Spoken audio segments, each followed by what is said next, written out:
biel ka wal gang ni te cha chien kien cha chwa tang kien ta ma ka rol da ne te kon ba te cha da rol bal tang kien ba ka rol da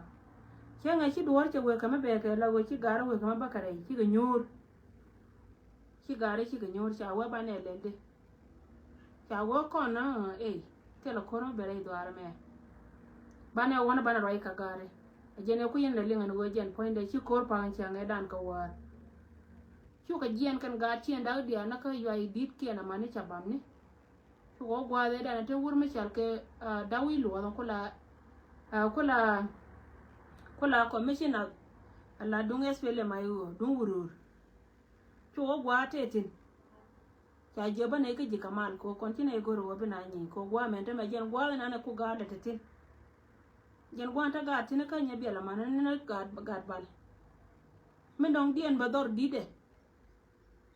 ci ga ci nda la dor dide gina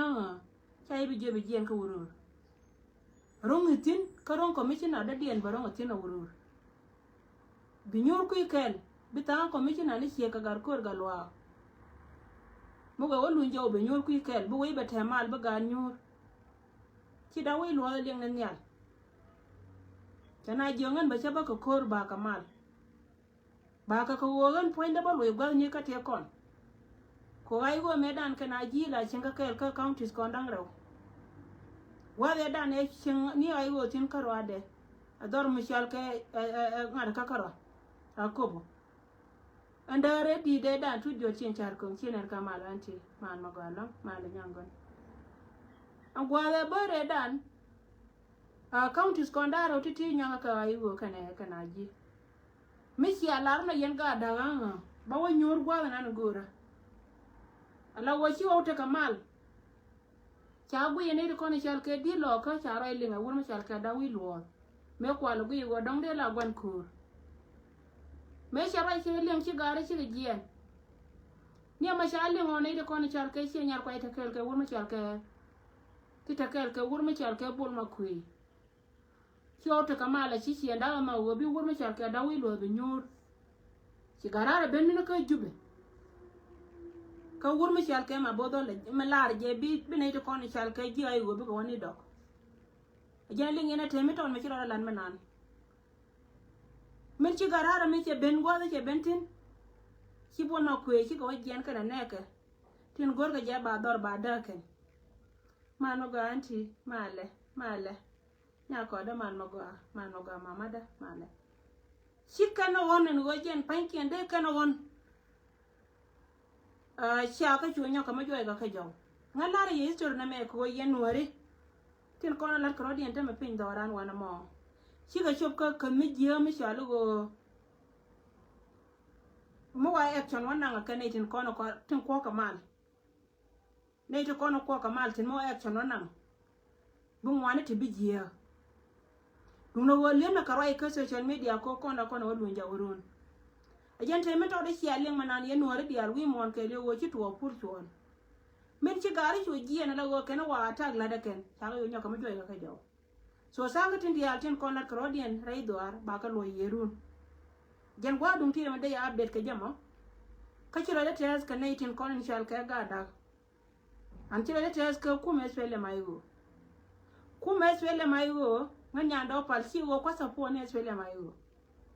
ala ta na nyu na si nyu da cha bi ne ba Sudan joje waje ne ku me sha ko wo mala nyur na ka je ka baro na belin si tel ka ngwani si tel kwang ni an si tel ko waje ko ne de ko de tel an ngi si ko ne tin ala kon kai sha ke ne ra jane man re nuore me de lian no ke ja gore ben alat lakin gad kono chaga ya ka yo chaga chor gor ka jebi liya bata tire mondan chalo e lalia la rana buyen gojen ponde ba yin lat ka kui ka godi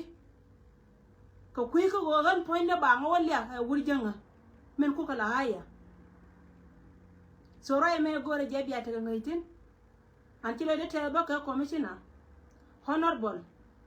Peter Dawilo tilo de tes ka jilong ko wajin kin gori je pujin wajin bi badan dor do ko ja ka nyur gwana na titin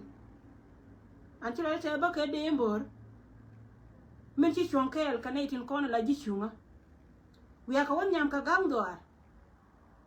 rama wo bene la wo je na gor na je be yer la re lo ka manan bi lo dia la nen ke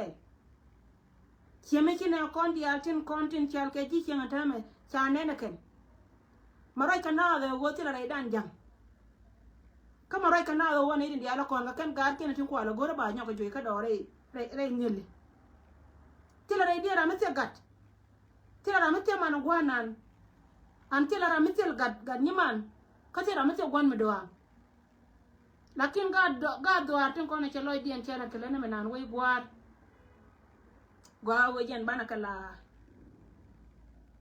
kala toy ne jaw mane wad waro chob golde so na majana de kam ye ke dun do arana pul shwal chala no gala de white army kana ne de kono chal ke ji kuma swele mai wo ngot ke me bum ke te gwa dien an te katin sinai de kono chal ke ji ma cha kele chi kalo jaw chi kalo bwana na bakatin an be lo de no be lo ina kan jaw na majana na de gorde nya kamala ra kon ka jen lo e jaw ko menan che je ba berara la a de ro ina no ne de la question de cha tie en wer community en go nyando wo mo pen jaw du barar ka me le ro ka social media ka kuire ka chi ka me chi ro da la chenga dan incident ne chi to doran me chi to ka ga kon dang ro te cha ro no ka chi gwan jeng na ka ko de te ram ke ma chi gentin lar ta na ka la nga kwa in bok jo nga mo pen ro itina ala win mo na me te ka me la kwa let go ne de kono chi chop ka ri te kono ra ke lar ye ne wo de le chi ko yin do le do lo ka jin ya lo ka no an mala da ka social media te ka le kiti chwa matin la kiti chwa matin te lo da ne ka ngana ngara news ta we dan chi nan te ka dit mi te ka mi chop ka mi din mi chi ka mi nan te ka tanga ne chirun ko de chop ngwa nan ko me nong na go ta me bi ja lo be dit ka social media wo chi ne ti ne chi ka kai ka ri cha de la da ken chi ne ti ne chi ka wo ka ri de la da ne ti dit do ran te ka din man community dan te ka dit woni mi din mi chi ka me nan mi che to la tek lep ta na che ngan tek lep da ko je de to ku indien ki wo ngalo en si alar ka sia ngain bo ka je ne dia la ko ne ti chi chop ka sia te leng da ka je bachan nan ka ga nu news chenga paneda ne che tuon we je ne chi incident ro da la me cha no ra cha gor ka page la breaking news te ka me chi tuo chen kan wo indi te la jan la da jan peg la da peg lo ngada me de rong tin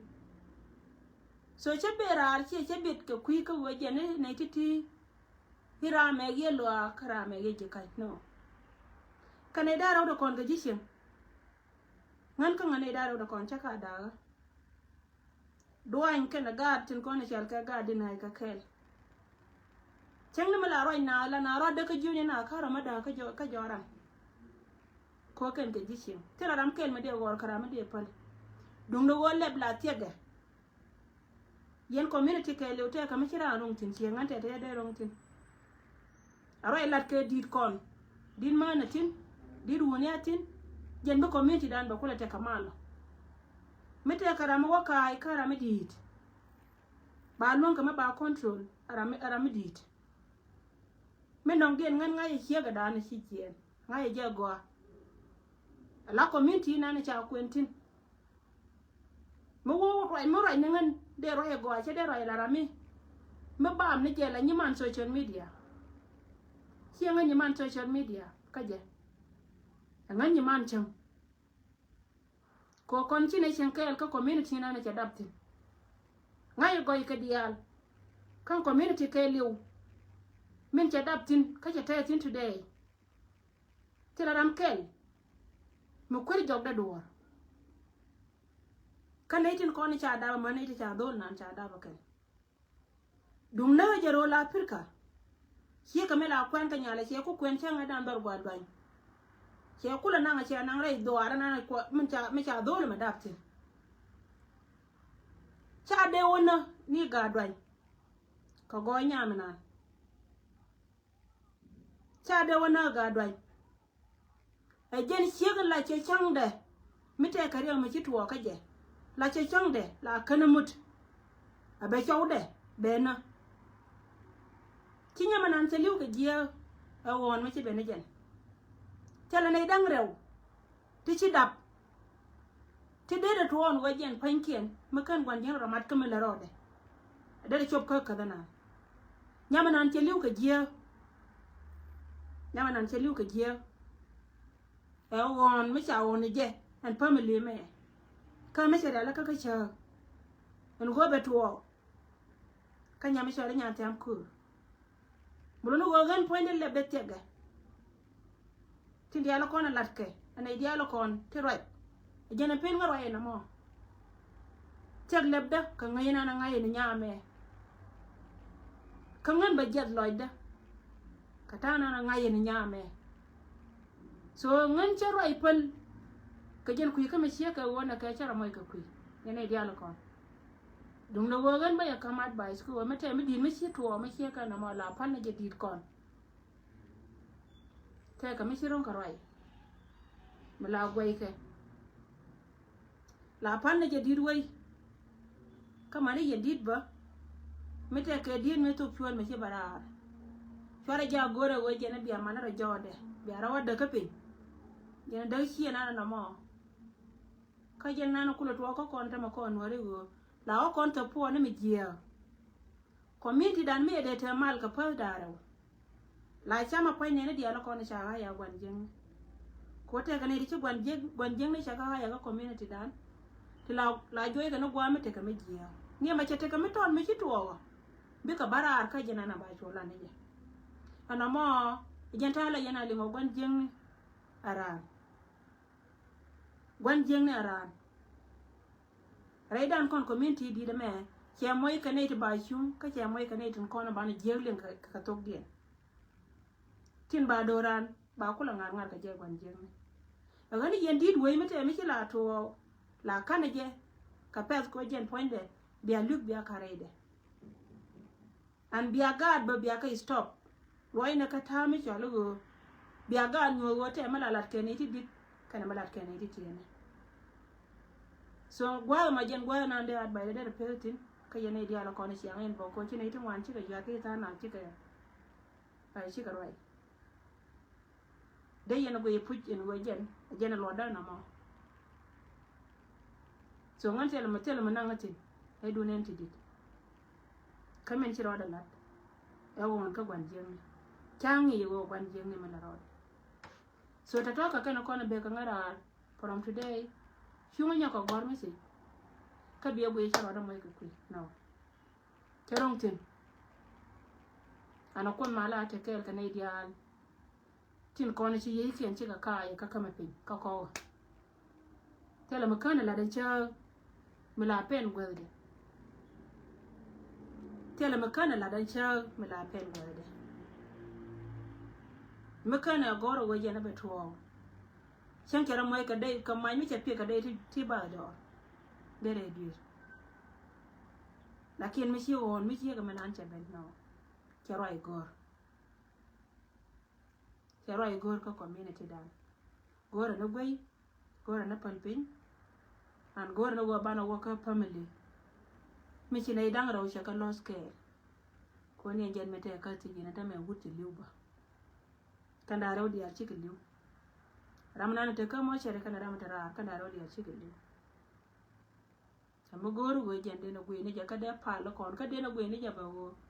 de ro ina na ka community